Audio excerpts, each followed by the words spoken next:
We've all seen Care Bears, those colorful, cuddly bear-looking creatures that jump around spreading love and friendship for all to enjoy. But what if I told you those cuddly, lovable bears weren't as innocent as they seem? What if I told you that instead of spreading friendship, they were actually just merciless bullies? In fact, what if I told you they were such merciless bullies that they ended up driving one of their fellow bears into becoming a mass murderer? At its core, Naughty Bear is nothing more than a classic action game where you play as Naughty Bear. The entire premise of the game is that Naughty Bear is being constantly bullied by all the other bears. The string of bullying eventually leads him to do what every understanding and rational person would do in that situation: commit genocide. I'm gonna kill each and every one of you, and the only disappointment in it for me is that I only get to do it once. When you really think about it, Naughty Bear is kind of just a twisted retelling of that famous German leader from World War II. Death to all the bears! Okay. In all seriousness, Naughty Bear was developed and published by two massive companies. Now, the developer of Naughty Bear is none other than Behavior Interactive. Behavior Interactive has been around for a long time, with the studio's creation dating all the way back to 1992. Since their founding, they've either created or helped create some of the most influential games in all of gaming, with games like Halo, Gears of War 5, Far Cry 5, and Borderlands the pre-sequel. However, despite all those big names, those games aren't even what the studio is most known for. Are you serious right now, bro? I'm very serious. The game they're most known for, they actually developed completely by themselves: Dead by Daylight. They even did a crossover skin in Dead by Daylight that made Naughty Bear a playable character. Free to play hide and seek forever and ever. Now, the publisher of Naughty Bear, 505 Games, is just as big as its developing counterpart. They've published massive titles like Control, Don't Starve, Gunfire Reborn, and No Man's Sky. Wow, it felt like only yesterday they were publishing small studio games. Now they moved on to bigger and arguably not much better AAA scene. I stand by my statement that AAA games are dead, and nothing can change my mind. As soon as you load in a Naughty Bear for the first time, you can instantly see the aesthetic the developers were going for. Well, at least I hope you can. The colorful environments and characters that are reminiscent of that of, well, Care Bears, followed by the bright colors and cheery setting, do a great job of subconsciously telling your mind that the game is going to be happy and cheerful, which is absolutely perfect because the game is anything but. The aesthetic of the game is very similar to the aesthetic of something like Happy Tree Friends. From face value, it's very bright and cartoony, thus giving the sense that it could be made for kids, but if you dive even a little bit deeper, you'll quickly realize that it most definitely is not a children's show.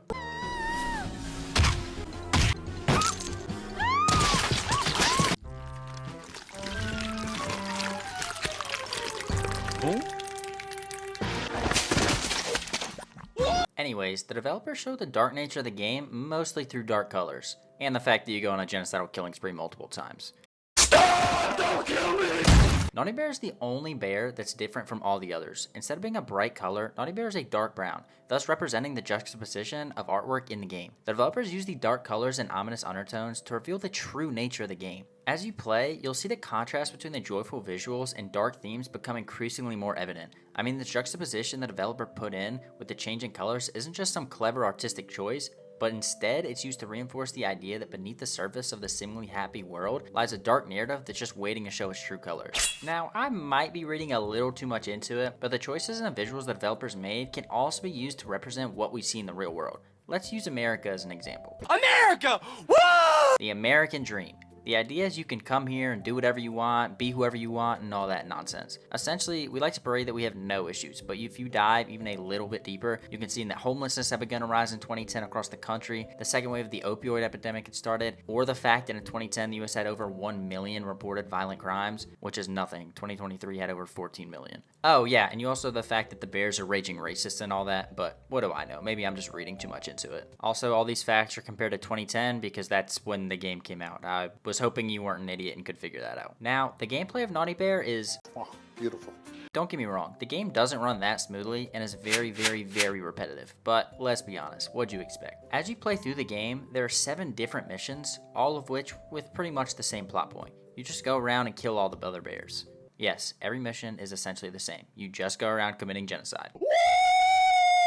Yeah, baby! That's what I've been waiting for. That's what it's all about. However, even though the game does seem very repetitive, there are a few ways that developers try to keep it entertaining. The first of which is with killing. Now, I don't mean just going around slaughtering everyone. While that is incredibly fun, what I really mean is all the different ways to kill the bears. Throughout the different missions, you'll encounter a plethora of different ways to kill them. Campfire, car door, baseball bat, meat, there are numerous ways to kill. And honestly, it's refreshing. New ways of killing people is refreshing. Huh.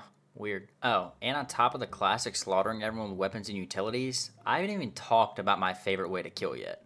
Fear. Now, realistically speaking, fear is a very niche form of killing that I imagine most people probably didn't enjoy when they played Naughty Bear. For starters, it's incredibly slow and tedious to do. Each bear has their own fear meter that you have to fill by, well, screaming in their face like a child.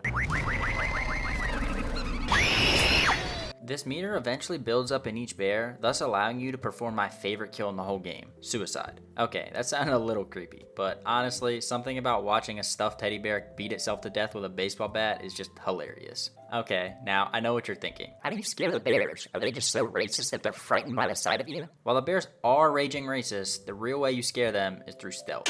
So, technically Naughty Bear does have a stealth mechanic, but just between me and you, it's completely useless. I mean, outside of the random challenges, which we'll touch on in a second, the whole idea of stealth in the game is honestly just brain dead. Before I start getting attacked, I'm well aware that the AI of the bears was designed over a decade ago. But as long as I slowly crip walk my way up to the bears, they have no idea I'm there. Remember when I said that the developers tried to keep it entertaining despite the missions being repetitive? I'm gonna assume you're not mentally disabled and say you do. Anyways, the second way the developers try to keep it interesting is through challenge missions. Like I said before, the game has a total of 7 different missions, but what I didn't say is each mission has 4 challenge missions attached to them.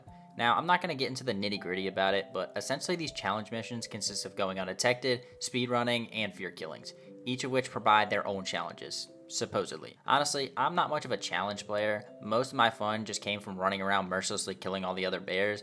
I'm completely content with that. I won't say the challenges aren't fun or anything like that, they're just not particularly for me. And that's a fact. Now, after talking about both the gameplay and the aesthetic of the game, that just leaves the one part I know everyone's been waiting for, the story. I know that you're all waiting for me to tell you about the vast and intricate story that was bestowed upon the game Naughty Bear, the real reason on why all the other bears are raging racist and hate the one brown bear. Well, sorry to disappoint. Naughty Bear doesn't actually have a real story. If you were actually paying attention, you probably could have realized that. I already told you that each mission is essentially the same, thus just running around killing everyone and that's it. The only real scene that you can even qualify as part of a story is the final one. After beating the final mission, the bears pretend to be nice to Naughty Bear, but after they throw a cake at his face, he randomly just pulls out an RPG and blows everyone up. I suppose you will be. Then he emotes on their grave. Oh, and I forgot to mention earlier, but outside of the fact that both are based on stuffed teddy bears, Naughty Bear has no actual relation to Care Bears. All in all, I found Naughty Bear to be an amazing game. Its juxtaposition on a vibrant, cheerful aesthetic that holds a dark underlayer centered around revenge and chaos raises questions about things like social dynamics, fear, and violence. Ultimately, it serves as a reminder that beneath even the brightest surfaces, there can be a deeper, darker truth. The game's combination of humor and horror makes it a unique, if not polarizing experience. Whether you see it as a mindless killing spree or deeper commentary on society, Naughty Bear certainly leaves an impression that lingers long after the game is over. Anyways guys, if you liked the video, go ahead and drop a like. Any support is greatly appreciated as we get close to 300 subs, and I'll catch you guys in the next one.